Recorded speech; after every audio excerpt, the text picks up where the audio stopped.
Okay guys, so now we're going to take a look at a choke from mount here. I traditionally like my right hand under. It gives me a great control point and it lets me stay heavy on one side with avoiding getting swept to the other. So I like my right hand to be under and leaning towards my left, creating pressure here with my shoulder. Okay, and making sure my right knee is kind of cinching up, so I'm working towards the back here. What I'm going to do is I'm going to free up my left collar and I'm going to pass it over both his arms to make sure I get a nice solid grip. I'm not trying to control anything. I'm not trying to weave it underneath anything. I'm just putting it here just so I have something to hold on to, and it comes into play later on. It also lets me sit up nice and tight so that I can start creating pressure on the stomach, and I switch into really nice S-mount positions here. Okay? So the first thing I want to do is I want to start attacking his right arm. And I'm going to start pushing it to get it so I can slide my knee underneath and get a nice solid trap here. So my right hand's going to be under. I'm going to feed the gi over the top.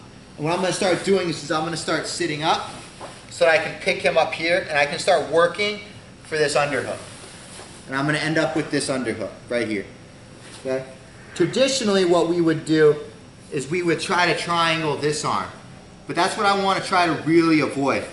Okay, now that I have this grip and I've used it to get this underhook, I'm going to let it go. It's kind of useless for me now. And what I'm going to do is I'm going to bring my hand over and across the face.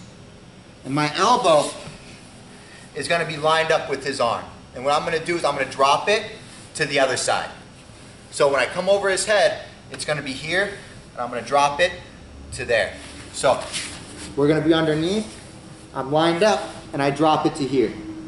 Now what I'm going to do is I'm going to step over it here. And then I'm going to pinch my knees tight, bring my hand up, roll, and his hand will naturally slip out, and I can lock the triangle.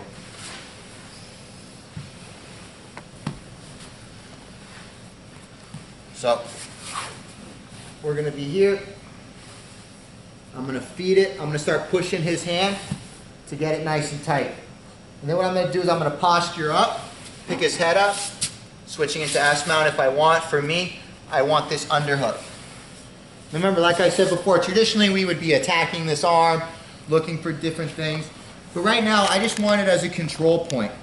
What I really want to do is act like I'm going for this choke, and then I can work my hand over the top and start driving his arm down, stepping over.